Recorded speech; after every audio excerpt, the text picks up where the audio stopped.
সালামু আলাইকুম রহমতুল্লাহ। গত ১৫ বছর তিনি শাসন করেছেন এই বাংলাদেশে।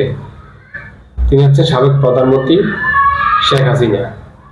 গত ৫ই আগস্ট সমগ্র ছাত্র জনতার গণঅভ্যুত্থানের মধ্যে দিয়ে এই সাবেক প্রধানমন্ত্রী শেখ হাসিনা দেশ ত্যাগ করে ভারতের মাটিতে পাড়ি জমায় এবং তার সাথে তার অসংখ্য নেতাকর্মী, বিশেষ করে এমপি মন্ত্রীরাও যে বাইরের দেশে পাড়ি জমায় এবং রয়ে যায় তার তৃণমূলের যে কর্মী বাহিনীগুলা। কিন্তু গতকাল যে এই ১৪ দলের একজন নেতা, বিশেষ করে যে ১৪ দলীয় আওয়ামী লীগের সাথে যে জোটবাদ যে বেঁধেছে, তারা হচ্ছে জাসদ। এই জাসদের সমস্ত নেতাকর্মী ১৪ দল থেকে অব্যাহতি দিয়েছে, যে শরিক দল ভেঙে দিয়েছে। তারা বলেছে যে আওয়ামী লীগের অপকর্মের দায়, আওয়ামী লীগের অপকর্মের দায় জাসদ কেন নিবে, আমরা কেন নিবে? তারা বিগত ১৫ বছর যে অপকর্ম করেছে, সে অপকর্মের দায় যে জাসদ নিবে না। দেখেন, গত ১৫ বছর যার সাথে একাত্মতা প্রকাশ করে, যে একাত্মতা প্রকাশ করে ১৪ দল গঠন করে নির্বাচন করেছে এবং বিভিন্ন সুযোগ সুবিধা লাভ করেছে।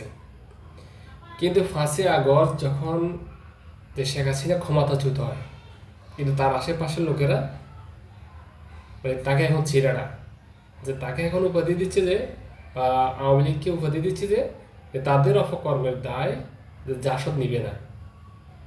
দেখেন, ক্ষমতা এমন একটা জিনিস যে যতদিন শেখ হাসিনার ক্ষমতা ছিল ততদিন তার আশেপাশের লোকগুলা তার তেলবাজি করছে। সে যদি যে অপকর্মগুলো করছে তাকে সাধুবাদ জানাইছে, তাকে যে বৈধ দিয়েছে, এখন বলতেছে যে তার অপকর্মের দায় এই জাসদ নিবে না। কিন্তু এই অপকর্মের সাথে জাসদও সম্পৃক্ত। যে ক্ষমতা এমন একটা জিনিস, যতদিন ক্ষমতা আছে ততদিন তার সাথে। এই জন্য যে ক্ষমতার অপব্যবহার করতে নেই।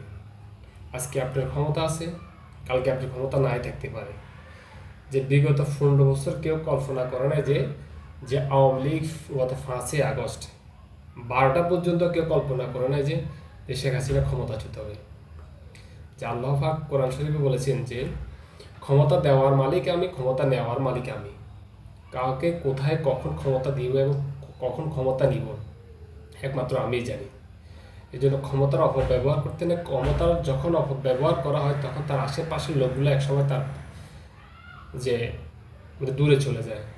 তেমনি ক্ষমতার অপব্যবহার করে বিভিন্ন এমপি মন্ত্রী এখন দেশের বাইরে ঠিকই ভালো আছে, যে তারা বিভিন্ন যে টাকা লুটপাট করে এখন তারা আরামাসে জীবন যাপন করছে। কিন্তু যারা মাঠ পর্যায়ে ছিল কর্মীরা, তারা এখন বিভিন্ন মামলা হামলার শিকার।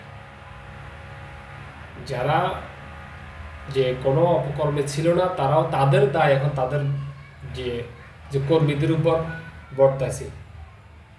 এইবার যে এমপি মোদি, যার শীর্ষস্থানীয় মানি লন্ডারে বিভিন্ন কোটি কোটি টাকা আত্মসাৎ করছে, তার দায় কেন এই নেতা কর্মীরা যারা অপকর্মের সাথে জড়িত ছিল না তারা কেন নেবে?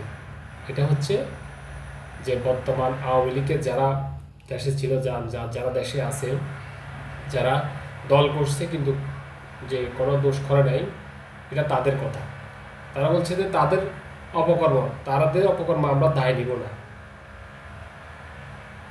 সুপ্রিয় দর্শক, যে আপনারা যে আমার এই কথাটি যদি যে একাত্মতা প্রকাশ করে, তাহলে আমার এই চ্যানেলটি সাবস্ক্রাইব করুন। এবং আরেকটি কথা হচ্ছে যে ভবিষ্যতে যে সচেতন থাকতে হবে, যেই দল ক্ষমতায় আসুক, যেই দল, কোনো অন্যায়কে প্রশ্রয় দেওয়া হবে না। কোনো নেতা যে শীর্ষস্থানীয় নেতা অন্যায় করলে বা মানি লন্ডারিং করলে, টাকা আত্মসাৎ করলে, দুর্নীতি ঘুষ খুললে, খুন করলে তাদের বিচারের আওতায় নিয়ে আসতে হবে। তাহলে দেশ পরিবর্তন হবে।